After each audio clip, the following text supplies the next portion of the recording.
A convicção espírita é trabalhada na lógica, na razão. Quando, por acaso, em qualquer período posterior, a pessoa resolve abandonar aquelas teorias, é porque talvez haja teorias melhores para o seu comportamento do que os que dizem sobre o espiritismo. Por exemplo, pessoas me dizem, eu era espírita, mas o presidente da casa era um homem de mau caráter, aí eu abandonei. Eu digo, mas você não era espírita coisa nenhuma. Você era frequentador e admirador do presidente, que tem a ver com a medicina, com o médico ladrão, as leis de justiça com o advogado inescrupuloso, a ética com pessoas degradantes. Não tem nada. Porque a ética é uma proposta. Nós é que somos os éticos. Da mesma forma, a lei é posta, mas ela é subjetiva. Nós é que tornamos a lei uma realidade, obedecendo àqueles limites. Se uma pessoa deixou o espiritismo ou o catolicismo, porque o padre fez isso, fez aquilo, o pastor fez aquilo, a pessoa não era religioso daquele setor, era um frequentador descompromissado. Porque na escola de samba, se o presidente age mal, a pessoa não larga a escola de samba, bota o presidente para fora. É a mesma coisa assim no centro espírita. O indivíduo não tem caráter e dá maus exemplos, reúne a diretoria e põe para fora.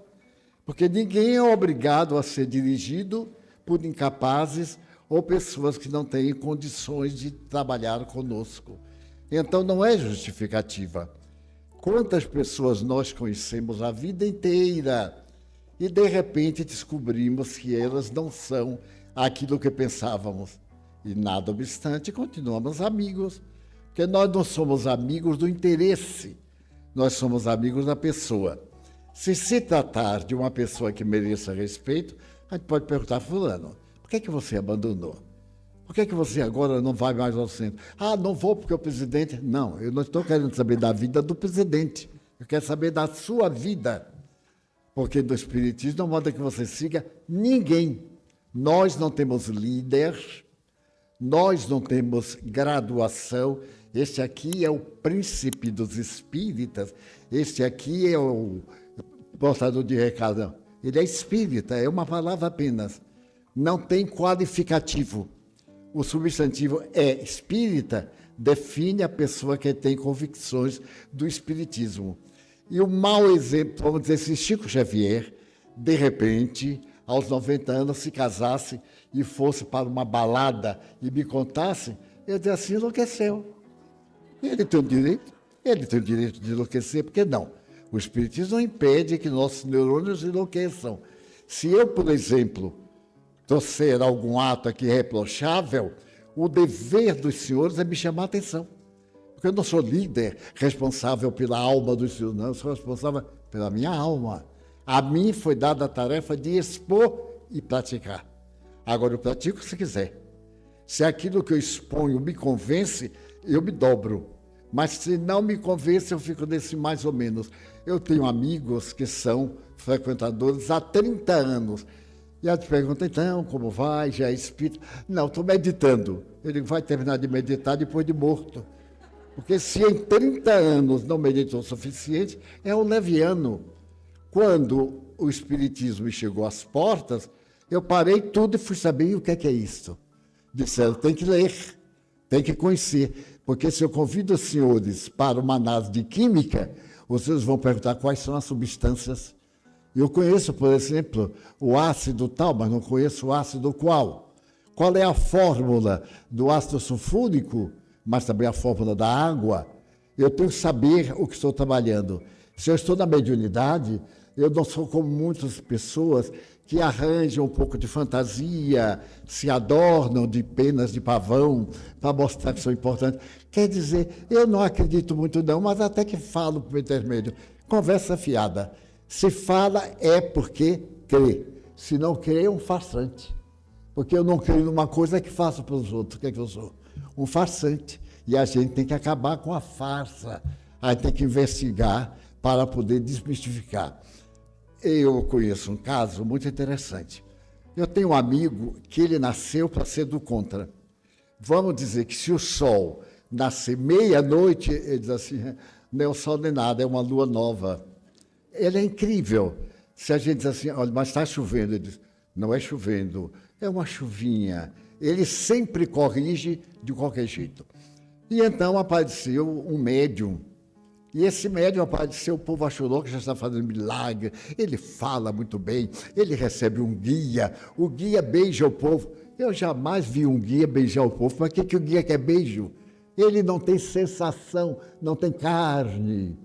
O beijo do guia é uma vibração de ternura que a gente esplende, com uma vibração também de ódio, que a gente se inteiriça. E então, esse médium começou a curar, que o povo adora a cura. Eu sou doente há 2 anos, já fui a quase 20 médicos, já estive em vários hospitais. E quando termino, eu pergunto assim, qual é o meu diagnóstico? Bem, quer dizer, nós pensamos, eu digo, não é isso não. Aí eu guardo a doença para o próximo capítulo. Faz lembrar a sessão de romance da Globo, aqueles romances lindos, mexicanos, que todo mundo chora, aquela coisa toda. Pois bem, então esse apareceu fazendo curas, mandavam cartas, tuberculose, câncer, a pessoa desencarnada. E o meu amigo, que é temperamental e não é um homem crente, porque não é um homem de valor, ele não para pensar. Ele vai levando, se lê uma coisa bonita, ele é aquilo. Depois lê uma mais bonita, ele muda. Então, é o direito que tem. Ele veio um dia e disse assim, olha, Divaldo, eu testei o tal do médium. Eu disse, mas como testou? Eu peguei 5 folhas de papel e escrevi uma doença imaginária. Pus a carta no correio com resposta e recebi resposta. Por exemplo, olha aqui, Anton de Matos Silva, 12 anos, sofre de uma doença tal. Veio o remédio, mas Anton é meu gato. É meu gato. Meu gato chama Anton. No começo, quando começaram a botar nomes próprios em gato, eu digo assim, e o que é que... Não, o guia receitou o gato como se fosse uma pessoa. Eu digo, não, isso é conclusão sua. Quis amenizar, disse, não. Ainda tem pior. Peço notícias de minha mãe que desencarnou em tal data, Maria Angélica de Jesus. E veio a mensagem dela. Eu acho que nem tive mãe. Eu não conheci minha mãe, não conheci meu pai, não conheci ninguém. Sou vida torta e esse nome não existe, portanto é mentira. Isso é mentira, mistificação. Ele disse, daí? Ele disse, pois é, o espiritismo tem mistificação. Eu digo, não. Isso começa que você não é um bom investigador. Porque o bom investigador não averigua a mentira, ele busca a verdade. E você foi na busca da mentira, porque é também mentiroso. É da psicologia. Eu só procuro o que me diz respeito. Se eu tenho ciúme de outro, se eu tenho mágoa, é bem provável que seja um sentimento muito pessoal. Muito bem. E o fato de você não ter mãe, não ter nada, você achincalha, porque isso lhe faz bem ao ego. Pois eu tenho pai, tenho mãe, tive avô, não conheci, mas não faz diferença. E fiquei meditando e cheguei a uma conclusão. Eu, por exemplo, desde que nasci, como sal e açúcar. A medicina diz que existem 4 produtos brancos que são 4 venenos. O açúcar, o sal, a cocaína, etc. Então, que quem toma açúcar está em perigo, quem come sal está em perigo. Estou com 96 anos de sal. Estou salgadérrimo, não é? E estou docíssimo. E não gosto de doce. Todo mundo adora. E às vezes passo mal, porque a pessoa gentilmente diz, mas fui eu que fiz essa torta. Eu adoro torta, eu gosto de certo. Chega de tanta gente torta na minha vida. É uma questão de aptidão e de organização. No entanto, eu tenho um irmão que é diabético. Não pode nem ouvir a palavra açúcar, porque a pressão sobe. É uma questão de constituição. E agora, de repente, eu prefiro não comer mais açúcar ou não tomar sal. É uma tragédia. Eu estava hospedado no hospital, e então veio o almoço. Quando é a primeira colherada, eu disse, diga à cozinheira que eu não tenho diabetes, não. Eu vim tratar de um calo. E calo gosta muito de açúcar, que ela pode encher a minha tacinha de açúcar. Como eu não gosto muito do açúcar em si, dieta. Quando apareceram esses produtos dietéticos, eu aderi em 1956. Os açucareiros disseram que esse produto levava ao câncer. Silvio Santos mandou buscar não sei quem para provar que açúcar matava, outro que açúcar não matava, pão para poder botar aquela substância. Foi um auê nesse pobre país. E eu tomei pão, porque lá em casa, no dia que não tinha abóbora cozida, tinha pão da semana passada. E a gente torrava, dava a impressão que era da próxima semana.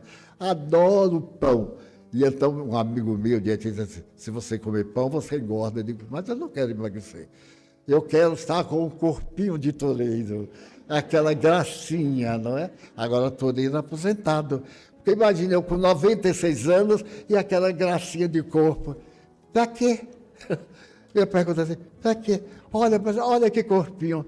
Vai botar no lixo este corpinho, que ele está aí na base de tanto remédio, de tanta coisa, e ter a infelicidade, não come isso porque engorda, não come aquilo porque engorda. Que vida é? Come e não engorda. Come com método. A questão é educativa. Nosso corpo foi preparado como laboratório químico. Ele transforma ácidos em álcalis. Ele modifica a estrutura das substâncias. Eu não como pão, eu não como açúcar, mas como pão. O pão é açúcar. Então, direto, é termos uma vida normal, saudável mental. E então, a partir de amanhã, eu não posso mais comer qualquer coisa que tenha açúcar. E bem pouca coisa não tem açúcar, porque se a fruta tem sacarose, que o organismo transforma em açúcar, dá na mesma coisa. Então, se eu for agora me submeter a não comer açúcar, é uma barbaridade. Meu organismo vai adoecer, porque ele está acostumado, a sua constituição é fabricada para essa substância, para aquela não. Muita gente adora melancia. Eu não posso ver melancia. Se eu olhar muito tempo a melancia, eu tenho um problema de estômago. E nunca eu comi melancia. Mais uma vez eu digo, eu não gosto disso, mas deixa eu ver como é. E melancia que é grande, é barata, né? A gente pode comprar uma e tem comida para uma semana. Aí eu tirei uma fatia e já ao pôr na língua comecei a me sentir mal. E não era impressão. Eu não me sugestiono facilmente. Então, a pessoa que está no ideal e de repente muda, eu não acredito mais em Deus.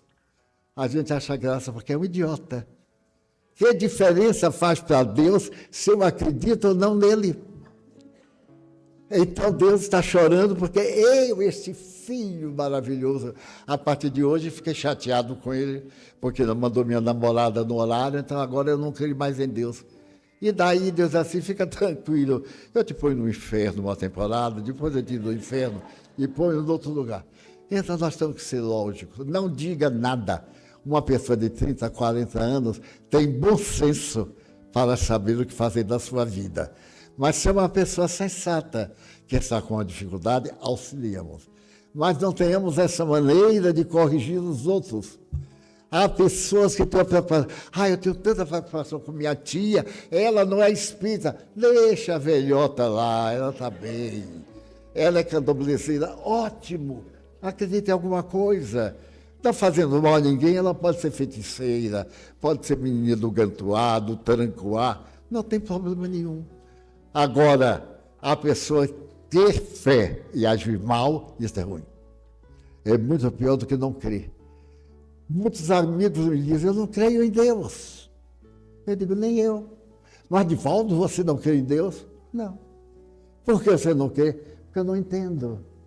Como é que eu posso acreditar numa coisa que eu não entendo? Você não entende Deus? Não. Nem Jesus entendia Deus, porque Deus é a suprema perfeição. Olhem como os espíritos disseram, a mente contemporânea ainda não entende as sagradas leis de Deus. Nós entendemos as leis hoje, mas eu me lembro do telefone lá em Feira de Santana. Era um negócio horrível preso na parede, com uma complicação. Agora o telefone, eu tenho um desse tamanho, que tem um mundo. Eu quis ver determinada figura no Museu do Louvre, então passei o telefone e olhei. Quando eu fui a Paris, eu queria me hospedar no hotel, olhei o hotel, olhei a cama que eu ia dormir, olhei o quarto. Naquela coisa, tem o mundo, tem trilhões de informações. Agora imagine no corpo humano, para o acaso, de repente, fazer um corpo com essas reações químicas. Então, eu me lembro das pessoas que têm manias alimentares. Não, eu não gosto de tal coisa, não gosto de tal coisa. Ah, a carne, eu vou comer carne. Mas a carne tem isso, tem aquilo, a pessoa fala aquele estardalhaço. Nada como a sua carne direitinha. Ah, mas a carne faz mal ao espírito. Se você comer 1 quilo de carne, vai lhe matar. Não é o espírito, é o corpo. É uma questão de ponderação. Se você não gosta, é preferência. Quanta coisa eu não gosto, eu não faço. Mas uma questão optativa. Não tem nada a ver com a minha crença religiosa. O jejum. Eu conheci da Suíça uma das mentes mais avançadas do mundo, um arquiteto. Esse senhor, com quem eu mantive um relacionamento muito bom e demorado, ele tinha também algumas manias. Ele, por exemplo, não comia carne e jejuava toda quinta-feira pela manhã. E me dizia, Divaldo, eu jejuo porque fico mais leve espiritualmente. E não como carne, porque a carne atrai espíritos inferiores. Eu achei aquilo tão original que eu digo, pois olha, eu como carne de qualquer tipo, então eu não como carne de gia, de cobra, de sapo. Esse eu não como por pudor, não gosto. Mas se botarem, eu como. E então, rimos muito. E ele disse assim, mas e você não jejua? Eu jejuo quando eu não tenho dinheiro para comprar, mas quando eu tenho, eu tiro o meu pedaço. Eu passei uma vez um jejum necessário, porque eu não tinha dinheiro, fiquei 3 dias mais ou menos, quando a cabeça começou a ficar tonta, eu carreguei uma mala de um passageiro, ele pagou, eu comprei assim um copo de daqueles que os portugueses chamam uma média com café com leite e um prego. Prego é um sanduíche, é um pão francês com um pouquinho de manteiga. A manteiga passa por ali pelo pau da lima. E então aqui agora uma salsicha, mas é um pedaço para cá e outro pedaço para lá. O meio é vazio. É experiência. Mas aí eu comi isso com tanto prazer. Eu dizia, meu Deus, estou comendo caviar. Mas me arrependi.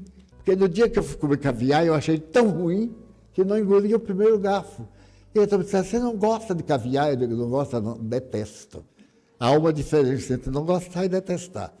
Então, a vida é normal. Deus a fez tão notável. Então, eu vou a um banquete. E o primeiro prato é peixe. E aí todos dizem, é o peixe vermelho. Eu não sei os nomes. É o peixe vermelho caro. Eu tenho horror a esse peixe caro. Ainda há pouco alguém me perguntou assim, qual é o prato que você mais gosta? Nunca perguntei isso a um pobre. Que ele vai dizer uma bobagem. Eu disse assim, carne de charque. Carne de charque? É. Por que de charque? Porque era a única que eu comia em Feira de Santana. A vida toda. Então, se eu estiver aqui e eu sentir um cheiro de charque, eu peço licença, vou lá fora como que vai pentear o cabelo e volto contente, mastigando. Se o feijão tiver um fiapo, porque em nossa casa só faltava o exemplo do charque. Era uma panela para 15 pessoas, 13 homens com apetite. Mãe fazia aquela panelada e botava assim 100 gramas de charque, que era bem cara. Um dia eu disse, mãe, amarre um cordão, uma roda lá em cima e desce o charque. Meia hora depois, sobe a carne e fica o gosto. E a gente vai deixar aqui uma semana. Então, essa questão de que alguém deixou é porque não tem estabilidade emocional. Não é porque o espiritismo é fraco, não. Todos os amigos que um dia me disseram, Divaldo, eu não sou mais espírita. Então, você nunca foi. É a mesma coisa hoje. A pessoa é homem, casa, tem filho, tem neto, 65 anos, e aí descobre que não é mais homem. Meu Deus! Biologicamente tem tudo de um homem, mas descobriu que não era.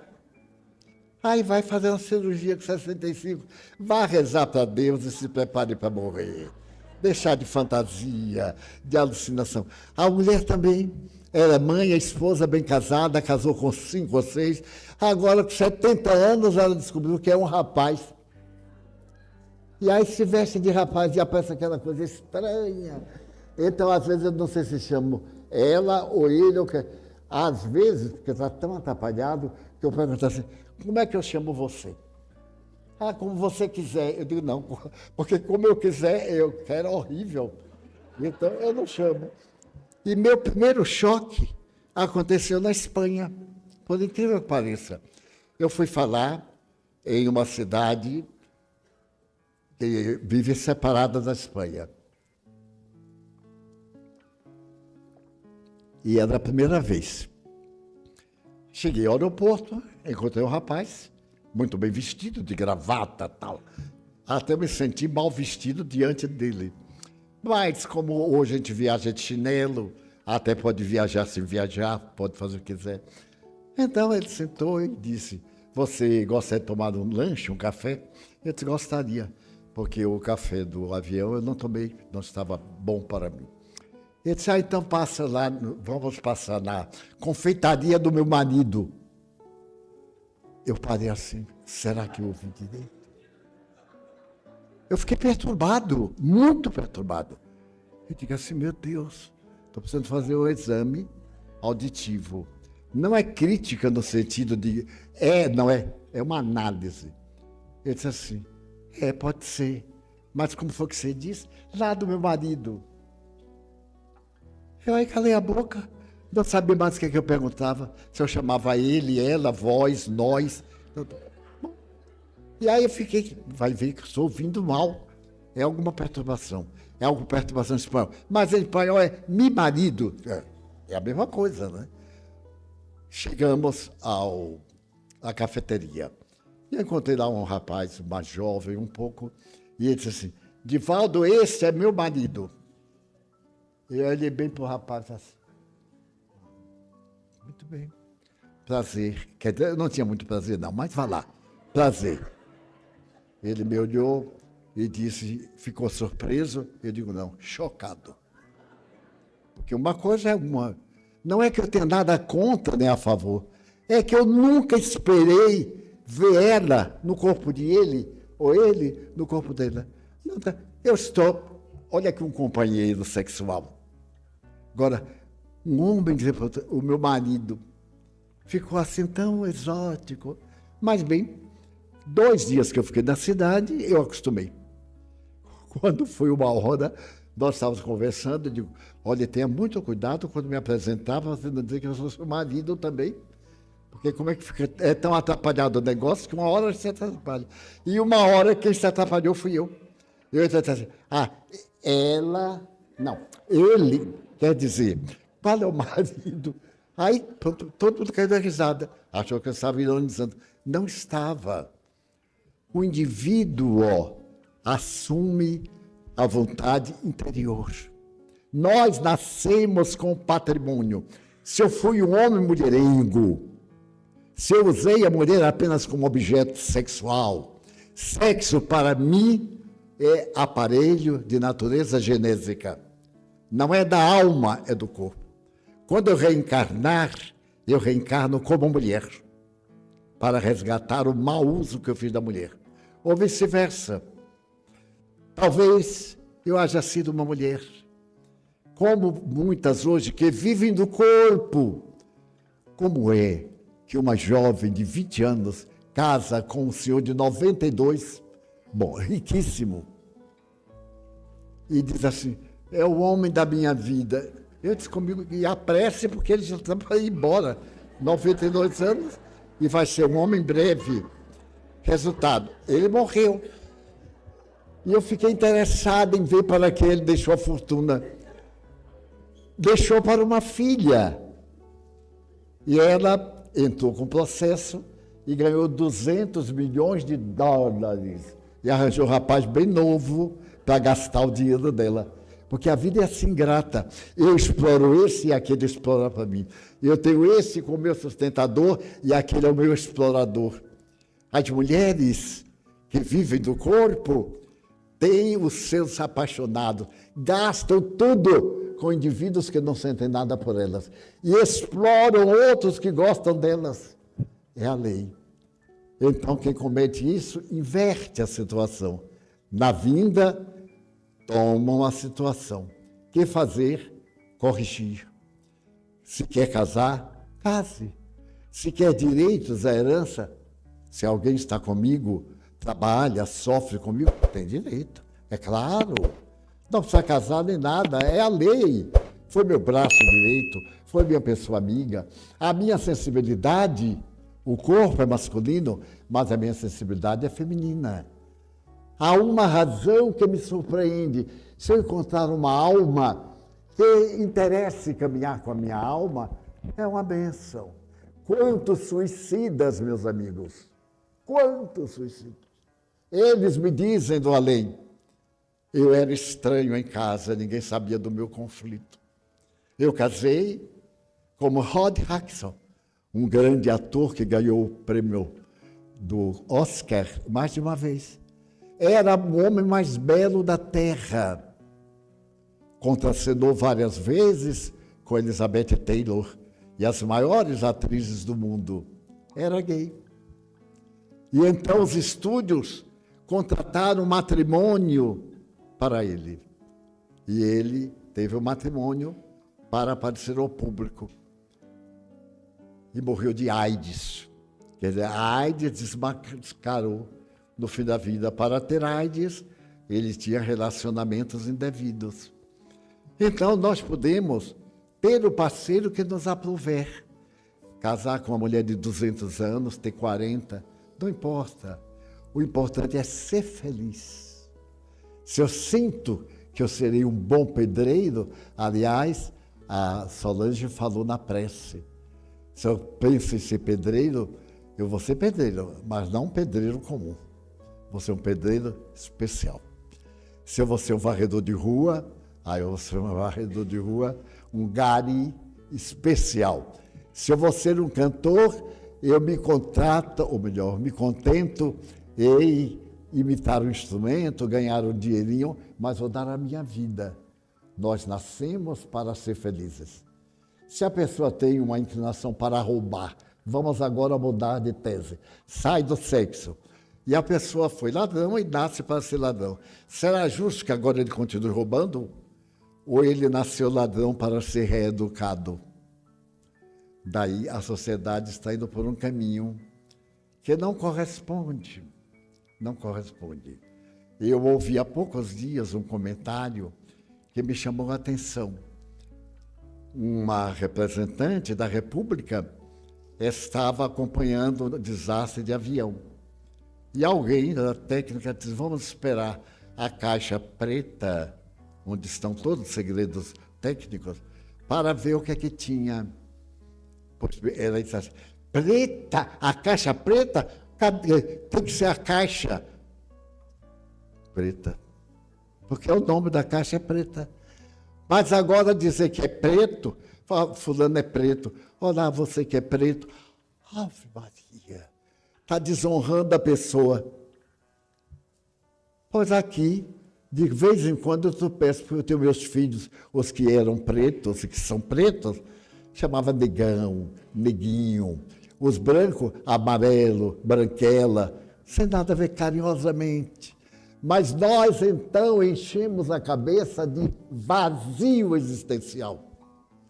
Quer dizer, bobagem, a cabeça é cheia de coisa nenhuma, mas não tem valores éticos, não tem princípios morais. E as doutrinas do bem, que é o caso da pergunta inicial, a gente deixa, porque elas nos impõem regras. Se eu vou comer, devo comer com equilíbrio, para não ter uma problemática de estômago. Se eu sou um homem de sociedade, devo respeitar. Então, são as leis, a ética, a civilização, a amizade, o amor, a abnegação, a renúncia. E isso eu aprendi antes de nascer. Porque quando minha mãe me concebeu, ela estava com 44 anos.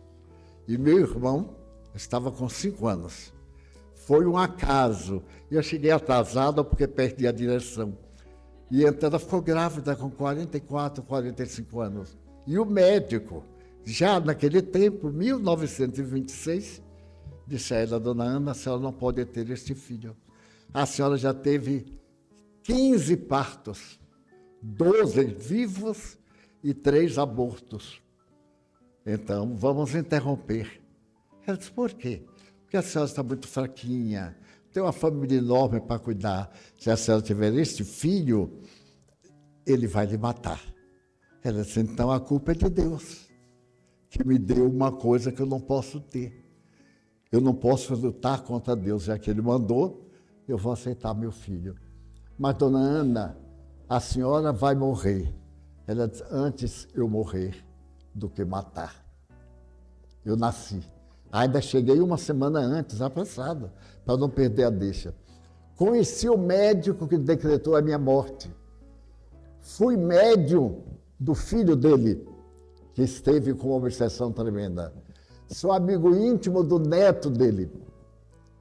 E ainda, por quebra, a família desse médico, que sabia que eu sabia que ele queria que minha mãe abortasse, me disse assim: Edivaldo, quer dizer que vovô queria que você desencarnasse, mas ele desencarnou antes de mim. Eu nasci, estou aqui, ele já foi e eu só vou daqui a algum tempo. Então, eu aprendi com minha mãe esse respeito à vida. Não, se Deus me deu o filho, eu morro, porque é assim que Ele quer. Naquele tempo, e quando eu nasci, às 5 horas da manhã, uma semana e meia antes, minha mãe, que talvez não soubesse contar direito, se atrapalhou, mas ela gostou tanto que uma cunhada minha disse que na hora que eu nasci, que eu olhei assim para ela que eu ri. Olha que coisinha linda. Imagina, é como os avós, eles olham para a criança, é a mais linda do mundo. Eu tenho uma amiga que está agora de avó, ela está posando de avó. A criança tem 3 anos, já está falando. É neto dela, já está falando. É uma maravilha. Tem outra também que ficou avó recentemente. A criança tem 3 dias de nascida e já sabe de Shakespeare 3 peças de memória, porque sabe como são os avós. Então, não aconselhemos a esses desertores, deixe-nos por conta própria.